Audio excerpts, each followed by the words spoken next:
Hey everyone, welcome to Guide on how to convert PowerPoint to Word. Let's dive right in. First, you will need to have your PowerPoint presentation ready. Here, I have a sample presentation open. To convert this to a Word document, follow these simple steps. Go to the File tab at the top left corner of the screen.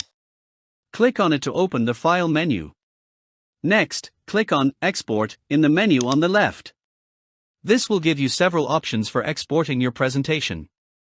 Now, select Change File Type. And then click on Save As button. A dialog box will appear. Here set the path to save the file. Set Save As Type to PDF. And click on Save. Close PowerPoint and back to desktop. Right-click on your PDF file and choose Open with the other app from the list. Choose Microsoft Word and press OK. Your file open in the Microsoft Word. Go to the File tab on the left side of window. And then click on Save As. Set the path to save your file.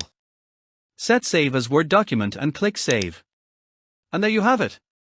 Don't forget to like, subscribe and share if you find this video helpful. Thanks for watching.